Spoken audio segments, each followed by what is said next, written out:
Hello friends, आज का topic है कैसे क्लियर करें एग्जाम, वो भी 7 डेज में।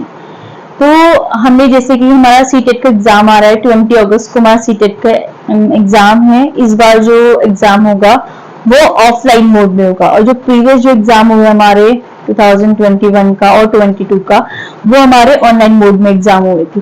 अब हमें किस तरीके से हमें पढ़ाई करनी है, कौन कौन से टॉपिक करने हैं कि हमारे 90 मार्क्स आ जाए। अगर आप जनरल कैटेगरी से हैं, अगर आपका कैटेगरी SC ST है, OBC है, तो पासिंग क्राइटेरिया डिफरेंट है उसके लिए। ठीक है, अब हमें कैसे, जैसे कि आपको पता है प्राइमरी के लिए कि मैं बात करूं, क्लास 1 to 5 हमारे CDP हुआ और EVS हुआ, इंग्लिश हुआ, मैथ्स हुआ और हिंदी हुआ, जो भी लैंग्वेज आप सिलेक्ट कर रहे हैं उसके लिए हमारे पासिंग मार्क्स 90 हैं। अब हमारे मैथ्स हुआ, EVS, इंग्लिश, हिंदी, CDP, इसमें हमारा जो पेडागोजी सेक्शन है उसमें क्या आएगा, पेडागोजी सेक्शन में आप क्लियर करिए कि आपके जो कॉन्सेप्ट हैं, लाइक चाइल्ड सेंटर को लेके हुए, NCP को लेके हुए, और आपका वाइगॉस्की, पियाजे, कॉलरबर्ग थ्योरी हुई आपकी, और इन सारे थ्योरी को आपको ये नहीं कि आपने रटिफिकेशन कर लिया है, आपको कॉन्सेप्ट क्लियर करने हैं। ठीक है, जब आपके, अगर आप ये सोच रहे हो कि अगर आपका पेडागोजी सेक्शन आपका एकदम क्लियर है आपके कॉन्सेप्ट, तो आपका एग्जाम इजीली क्लियर हो जाएगा। ठीक है, उसमें रटना नहीं है आपको कि अच्छा मैंने ये रट लिया तो मैं एग्जाम क्लियर कर लूंगी। आपको उसके डीपली जाके एक बार आप उसकी थ्योरी देखिए, फिर थ्योरी जब आपने देख ली है उसके बाद आप प्रीवियस ईयर क्वेश्चन लगाइए कि जो प्रीवियस ईयर जब से एग्जाम स्टार्ट हुए हैं तो किस टाइप के क्वेश्चन आ रहे हैं। जैसे पिछले 2 साल में पैटर्न थोड़ा चेंज था, बट अब ऑफलाइन मोड है, तो प्रीवियस ईयर क्वेश्चन लगाओगे तो उससे आपको बहुत हेल्प मिलेगी। आपको पता चल जाएगा कि किस किस टॉपिक से कितने क्वेश्चन आते हैं और किस टाइप के क्वेश्चन बनते हैं। अब हम बात करते हैं EVS में आपको बेसिकली NCERT रीड करिए, लाइक जो आपकी EVS में जो थीम्स हो गई हैं 6 थीम्स, उस थीम को देखिए। और जैसे हमारे जो एलिफेंट वाला क्वेश्चन है वो बेसिकली ईयरली रिपीट होता ही होता है, हाउस का हमारा क्वेश्चन रिपीट होता है, और कुछ जो रियल मैप के क्वेश्चन है जो 2-3 मार्क्स से बनते ही बनते हैं, और कुछ हमारे क्वेश्चन बनते हैं जो बेसिक इन्वायरमेंटल बेस्ड होते हैं।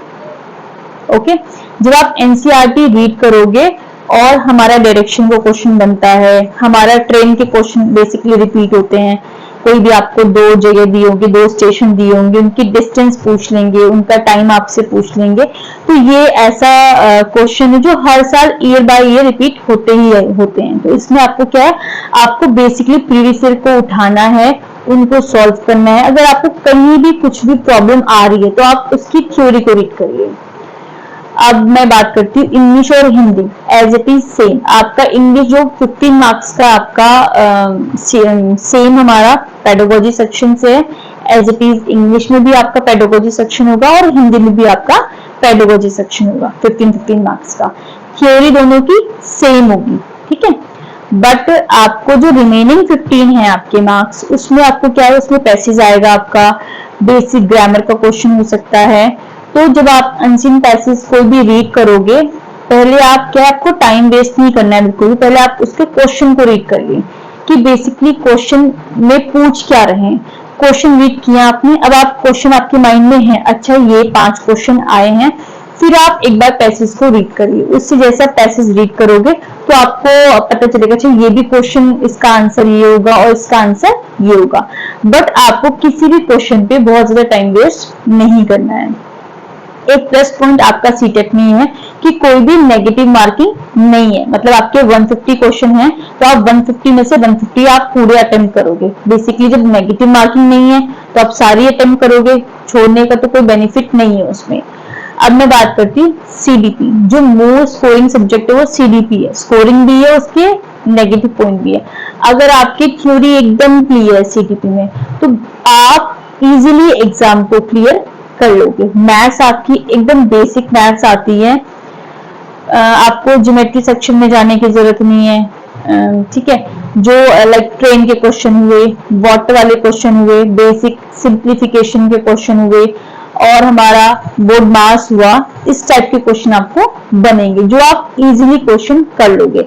अगर आप मैथ्स बैकग्राउंड से नहीं भी हो तो भी आपको डरने की कोई जरूरत नहीं है कि मैं नहीं कर पाऊंगी या फिर मैं नहीं कर पाऊंगा, मैंने मैथ्स पढ़ी नहीं है, मुझे मैथ्स छोड़े हुए 10 साल हो गए। नहीं, ऐसा कुछ नहीं।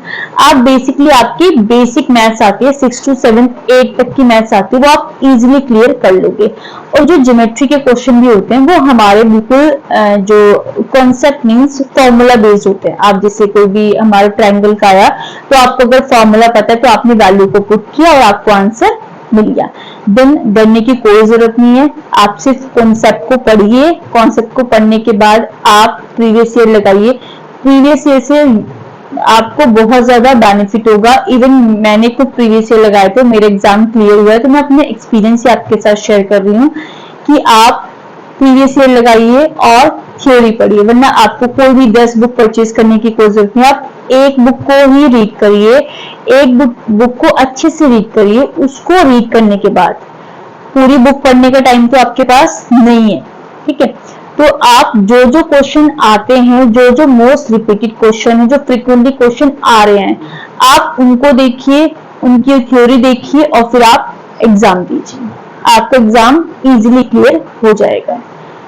चलिए मिलते हैं नेक्स्ट वीडियो में। नेक्स्ट वीडियो पेपर 2 की होगी। आई होप आपको मेरी वीडियो अच्छी लगी है, तो प्लीज वीडियो को लाइक करिए, शेयर करिए, चैनल को सब्सक्राइब करिए। Thank you so much for watching my video. Bye.